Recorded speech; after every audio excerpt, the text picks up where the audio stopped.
할렐루야. 사랑하는 대강의 가족 여러분, 오늘 하루도 하나님의 말씀과 동행하는 삶이 되길 소망합니다. 오늘 함께 나눌 하나님의 말씀은 사도행전 23장 17절에서 22절 말씀입니다. 바울이 한 백부장을 청하여 이르되 이 청년을 천부장에게로 인도하라. 그에게 무슨 할 말이 있다 하니 천부장에게로 데리고 가서 이르되 제수 바울이 나를 불러 이 청년이 당신께 할 말이 있다 하여 데리고 가기를 청하더이다 하매 천부장이 그의 손을 잡고 물러가서 조용히 묻되 내게 할 말이 무엇이냐.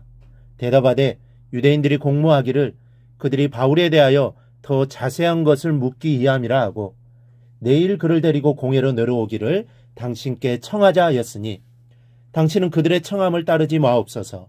그들 중에서 바울을 죽이기 전에는 먹지도 않고 마시지도 않기로 맹세한 자 40여 명이 그를 죽이려고 숨어서 지금 다 준비하고 당신의 허락만 기다리나이다 하니 이에 천부장이 청년을 보내며 경계하되 이 일을 내게 알렸다고 아무에게도 이르지 말라 하고.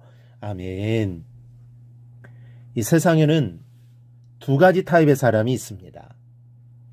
하나는 소극적인 인생을 사는 사람이고 또 하나는 이 적극적인 삶을 살아가는 사람입니다.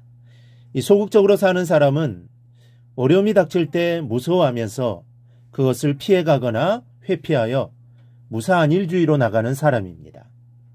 하지만 적극적인 사람은 고난이 와도 결코 무서워하거나 피하지 않습니다. 오히려 그것에 정면으로 도전하고 맞서 싸웁니다. 인생은 전쟁입니다. 영적 전쟁입니다. 이 세상은 그야말로 전쟁터입니다. 성도들은 보이지 않는 악한 정사와 싸우고 또 적그리스도와 항상 대치하고 있는 사람들입니다. 그래서 바울은 악에게 지지 말고 선으로 악을 이기라 라고 말씀합니다. 즉 적극적인 삶을 살 것을 권하고 있는 것입니다.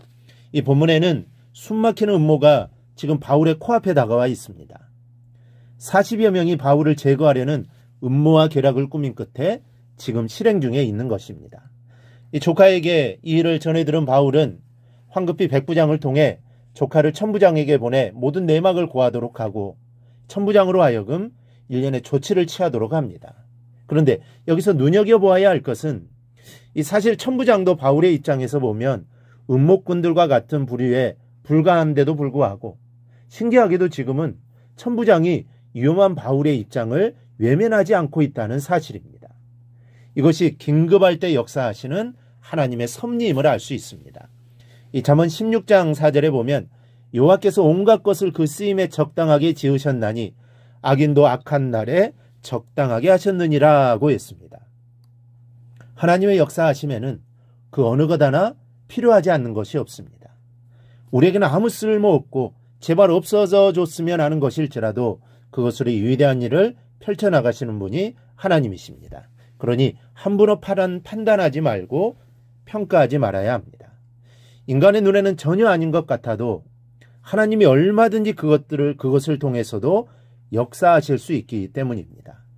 이 무화과는 꽃이 없이 생기는 열매라고 해서 붙여진 이름입니다. 그래서 대부분의 사람들은 무화과 나무는 정말로 꽃을 피우지 않는 것으로 알고 있습니다. 하지만 어떻게 꽃이 없는 열매가 있을 수 있을까요? 꽃이 없이 어떻게 열매가 맺히겠습니까? 이거는 상식적으로 이치에 맞지 않는 얘기입니다. 이 무화과는 단지 꽃이 사람의 눈에 보이지 않는다는 이유로 붙여진 이름에 불과합니다. 무화과는 꽃이 필 때 꽃받침과 꽃자루가 이 길쭉한 주머니처럼 커지는데 바로 그 주머니 속으로 수많은 작은 꽃들이 들어가 버리고 꼭대기만 조금 열립니다. 그래서 우리 눈엔 보이지 않지만 그 주머니 속에는 분명히 꽃이 있고 수정이 진행되고 깨알 같은 씨도 생겨나는 것입니다. 그런데 꽃이 피는 것을 보지 못하고 어느 날 열매가 익어 있다 보니 그만 꽃 없는 과일이 되어버린 것입니다. 그래서 무화과라는 이름이 붙였습니다. 인간의 속단이 큰 착오를 불러일으킨 대표적인 예인 것입니다.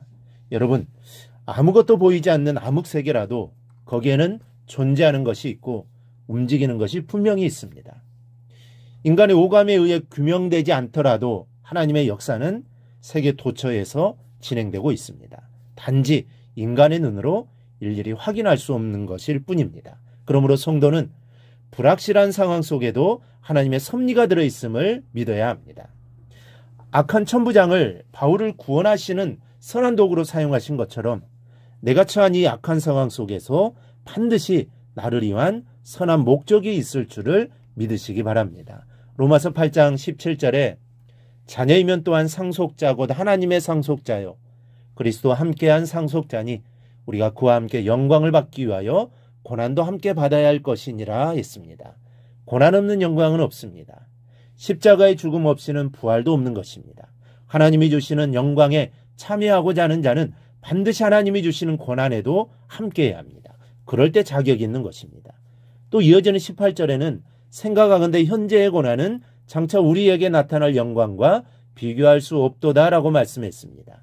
주님과 함께하는 고난은 곧 영광임을 알아야 합니다. 주님 안에 있는 역경은 영적으로 유의감을 줍니다. 우리는 이를 믿어야 합니다.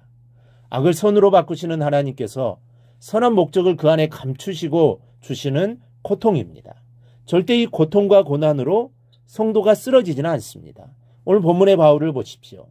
바울이 죽음의 음모 가운데 희생되고 말았습니까? 나중에 밝혀지겠지만 지금의 이 바울의 고난은 바울을 로마에 보내 복음을 전하게 하시려는 하나님의 섭리의 과정 중 하나였습니다. 그러므로 성도에게는 모든 것이 선하신 하나님의 배려임을 믿어야 합니다.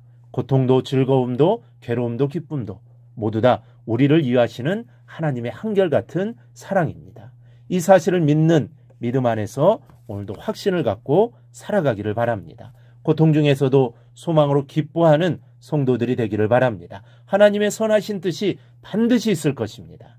이 사실을 기억하고 오늘 하루도 하나님께 소망을 두고 살아가는 복된 하루가 되기를 주님의 이름으로 축원합니다.